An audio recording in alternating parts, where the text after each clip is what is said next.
Lionel Bombardier, demeure à Racine.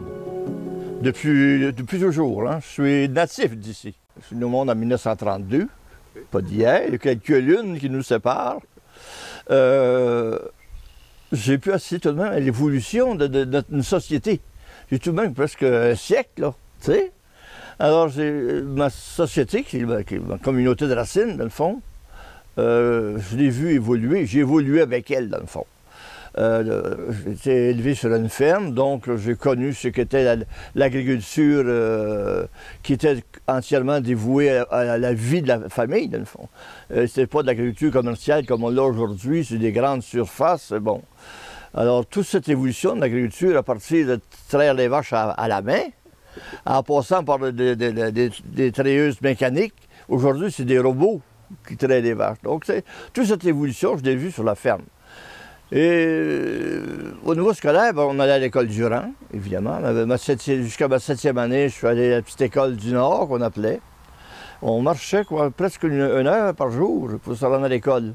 Beau temps, mauvais temps. Alors, l'hiver, au mois de janvier, février, là, c'était pas toujours. Mais ça faisait partie du vécu. Personne ne s'en plaignait. C'était normal, ça. Alors, j'ai fait mon primaire. Ensuite, je suis allé 2 ans en commercial à Arthabasca, aux frais des écoles chrétiennes, pensionnaire. Ensuite, j'ai fait 3 ans à Granby en sciences. C'était l'équivalent d'aujourd'hui, ce qu'on peut appeler cégep. Disons. Et après ça, je suis rentré à l'Université de Montréal, en faculté d'agronomie. J'ai appris justement l'agronomie parce qu'on était en contact direct avec les agriculteurs. Et j'ai toujours aimé travailler avec ce genre de monde, l'agriculteur. C'est des gens qui sont simples, c'est des gens qui sont, comment je dis ça, qui aiment aller de l'avant, aiment à foncer.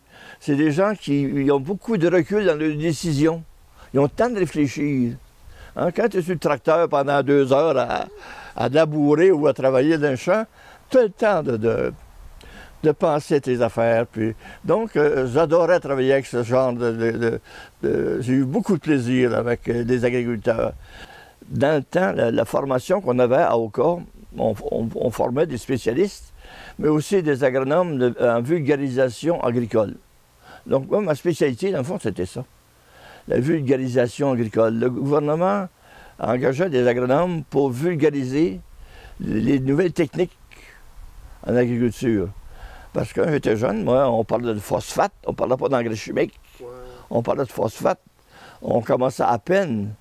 Moi, j'ai été formé au moment où on a découvert la puissance des produits chimiques qui aujourd'hui sont condamnés, évidemment. Tous les pesticides, les insecticides.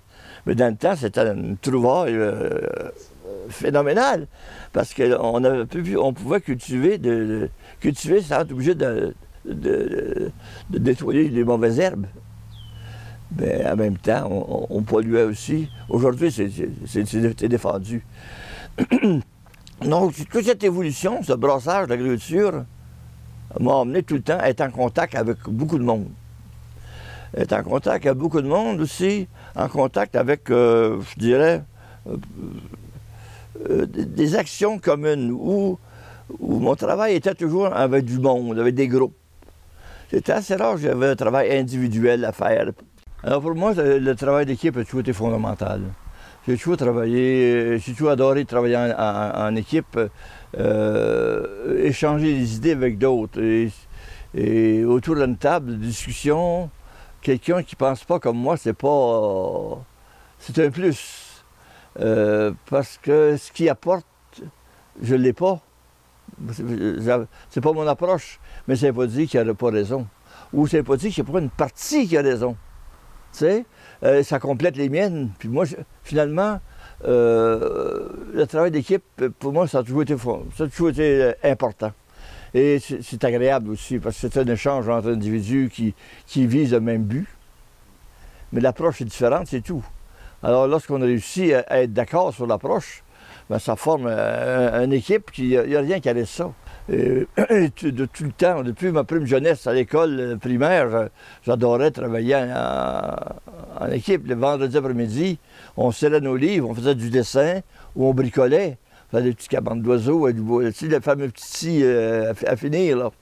On bricolait toutes sortes de choses avec ça. Donc, là, c'était vraiment des équipes. On bricolait ensemble. Et ça a toujours été comme ça. J'ai été aussi, dès 15-16 ans, à la paroisse, il y avait beaucoup d'activités. C'était la grosse mode des associations sociales, la JEC, Jeunesse étudiante, la GAC, Jeunesse agricole catholique. Alors, il y avait toute une série de jeunesse, quelque chose catholique. Et c'était la paroisse qui était derrière ça. C'était des équipes, c'était autonome, autrement dit, une association.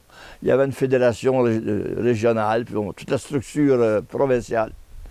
Donc, j'ai fait de la JAC pendant des années, où ça consistait à des rencontres à notre rythme, des fois au mois, où on se rencontrait pour échanger sur tout. Comme on était en milieu rural, évidemment, nos préoccupations étaient des préoccupations rurales, et non pas de la ville. On n'était pas de sur le bord de la rue, là. Donc, tout le monde la JAC à Racine, c'était des fils d'agriculteurs, des filles d'agriculteurs. Et là-dedans, bien, évidemment, à un moment donné, tu rencontrais des jeunes filles, tu commençais à avoir 16, 17, 18 ans, tu sais. Hein, ça ne nuisait pas. Et c'est ce qui m'a emmené au niveau de la communauté de Racine. Quand je parle de la communauté de Racine, pour moi, le pattern, c'est la paroisse. Parce que dans le temps, tout tournait autour de la paroisse. Tout le monde se rencontrait le dimanche à l'église.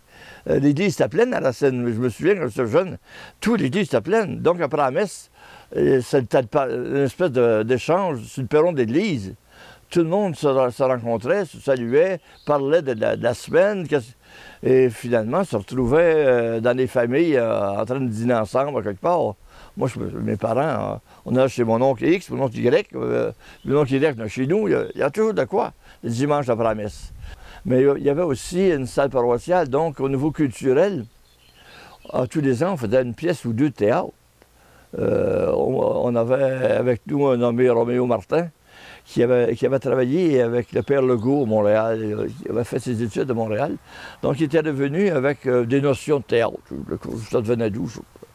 Alors, on montait des comédies, parce que l'ancienne salle paroissiale, on avait un beau théâtre avec un rideau, un vrai théâtre, là. Un vrai théâtre avec, élevé au-dessus de 4 pieds au-dessus de la foule, avec des rideaux, des loges, enfin, alors, ben, il n'était pas chauffé. Il chauffait avec un petit poêle. Il n'y avait pas d'eau, pas de téléphone, il n'y avait rien, là. Bon, même à ça, on montait des pièces de théâtre. Donc, on avait un plaisir fou à monter ça. Mais c'est de l'implication. Dans le temps, le bénévolat était naturel, on dirait. Tout le monde s'impliquait. Aujourd'hui, c'est pas... On dit que il n'y a plus de bénévolat. Moi, je pense pas. Je pense qu'il y en a encore, mais il est différent. Le bénévolat du temps... Le temps où j'ai grandi, les gens s'engageaient quasiment à perpète. Hein? S'engageaient à l'année longue. Ils étaient président ou étaient dans une association d'année en année. Aujourd'hui, c'est plus ça. Je pense qu'aujourd'hui, le bénévolat est présent, mais sous une forme, comment je dirais, à l'occasion. Les gens sont prêts à donner un bon coup de main pour une action précise. Il y a un début puis une fin. Il n'y a pas de début puis la fin viendra plus tard. Donc, ce bénévolat, il est encore, mais il faut le reconnaître. Et si tu veux qu'il fonctionne, il faut que tu répondes à ses attentes aussi. Un bénévole, à ce moment-là, n'a pas la même approche qu'il était il y a 20 ans. Pour lui, il vient donner un coup de main. Mais il ne vient pas s'impliquer à perpète, il vient travailler pour t'aider. Et ça moi, je suis convaincu que ça existe encore. Il s'agit de savoir comment aller chercher. Mais ça prend des gens qui veulent, par exemple. Mais il y en a encore de ces gens-là. Il y a encore de ces gens-là qui sont généreux. Il y a encore de ces gens-là qui croient à l'action bénévole, qui croient à des projets communautaires. Et ça, des projets communautaires à Racine, on a toujours eu. En partant, le centre communautaire, c'est un projet communautaire. la maison, la Brunante. Hey, la Brunante, on a mis 5 ans, que je disais que c'était à court terme. On a travaillé quasiment au moins 5 ans à travailler à un projet. Ça, Michaud t'en parlerait beaucoup plus que moi. On a travaillé pendant 5 ans à convaincre les autorités qu'on pouvait, même dans une communauté où il y a 1000 habitants, avoir une maison pour personnes âgées. Alors, c'est la force de l'équipe et c'est ça que je dis que pour moi, c'est fondamental. C'est cette capacité. On a fait tous les travaux, le comité d'embellissement. On a pris la paroisse, la municipalité à ce moment-là, et on a, par l'embellissement, un comité d'embellissement, on a gagné le premier prix provincial au niveau de l'embellissement. À ce moment-là, c'était le concours Ville et villages de campagne fleurie. On a gagné la liste d'or au niveau de la municipalité. À la Farandole, on a fait des choses à Farandole. On a fait des concerts, spectacles dignes de... Je ne savais pas été gêné de présenter ça à Montréal. La qualité. Et là, j'ai découvert quelque chose à Farandole que... je n'en avais parlé au 50e. La capacité de nos jeunes, parce que le Farandole, c'était des jeunes qui étaient là, c'était des ados, le plus vieux, de une vingtaine d'années. À un moment donné, on était tout près de 50 choristes. Alors, la Farandole, évidemment, c'était une vingtaine de chansons populaires, harmonisées à 4 voix, avec une mise en scène, costume, décor. C'était vraiment une comédie musicale. On a fait des concerts, des spectacles d'innovation. Les photos, tu vois de ça. Mais ce qui s'est toujours épaté de voir que des jeunes ados, même un petit peu plus vieux, étaient capables de se présenter en public, chanter un solo avec autant d'assurance qu'un professionnel. Je n'en revenais pas. Avec les capacités des belles voix. De l'assurance. Je me disais, un Québécois, pas obligé d'attendre 40 ans pour être capable de montrer ce qu'il est capable de faire. Puis on est capable de choses merveilleuses. Lorsqu'on veut, on peut. C'est un peu ça qui est ma vie. J'adore l'horticulture, j'adore les fleurs, l'enjamassé pour moi. Je passe des heures à 4 pattes. Je suis heureux à 4 pattes, moi. À 4 pattes, à mes fleurs, je peux passer 1h30, 2 heures. Je suis à l'aise, je suis bien. Donc, je fais partie des chanceux de ce monde. Être chez moi. J'ai perdu mon épouse il y a 2 ans. Elle est partie avec la fameuse maladie, avec qui perd la notion du temps, là.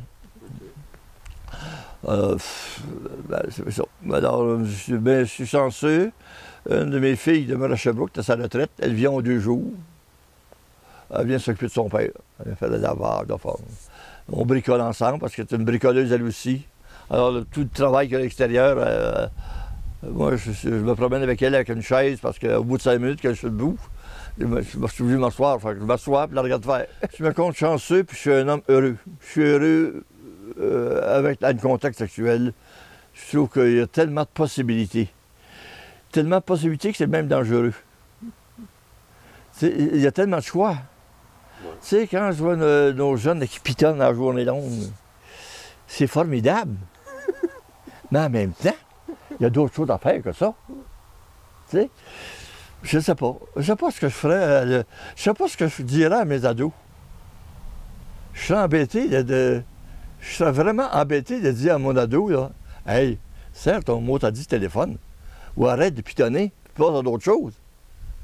Tu sais, fais du sport, lis, fais des culs de but, je sais pas quoi, mais arrête de tuer. Je sais pas ce que je ferais. Mais comme c'est pas mon problème, de regarder aller, je me dis, tant mieux, ils trouveront bien une solution. De toute façon, ils vont trouver une solution, ça c'est sûr. La vie est faite qu'il va y arriver, il va passer à travers. Comment? Ben ça, on verra, tu sais. Mais c'est pas facile pour eux, hein. Moi, c'était facile. Tout était comme ça d'avance. Tout était comme prévu à l'avance. Tout était structuré pour. Actuellement, tout est comme à refaire à neuf. Et ça, c'est pas facile de décider quoi faire, de chercher. De plus en plus, je regarde ici, à la paroisse, de plus en plus nos jeunes retraités. Moi, dans mon temps, les retraités, c'était tous des petits vieux.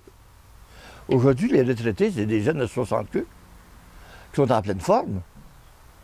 Tu vas au village, tu rentres dans le village, tu regardes un coup, tu as un paquet de VCR, des véhicules récréatifs. Hey! C'est nouveau comme approche. C'est-à-dire que nos jeunes retraités, au niveau des loisirs, c'est une part importante de nos préoccupations. Ils ont travaillé pour, puis ils ont droit, mais ça change de vécu. Quand ils partent avec le VR, ils ne sont plus au village, ils ne sont plus ici, là. Ils sont partis quelque part dans la nature. Dans le temps, on restait là, on était bien content de se rencontrer. Aujourd'hui, c'est facile de s'évader. Tu sais? Alors, tout ça, c'est tout un chambardement. Ça va donner quoi? Ça va sûrement donner quelque chose de positif, parce que ça a toujours été comme ça. Pour moi, je suis certain qu'on va en sortir, on va réinventer, on va établir de nouvelles approches. On va trouver d'autres raisons qui ne sont pas les miennes, complètement différentes, mais qui sont aussi des valeurs, qui sont aussi valables que les miennes. C'est du temps. C'est du temps, et puis la vie étant ce qu'elle est, elle apporte ses réponses, de toute façon. Quand il n'y a plus de réponses, tu changes d'endroit.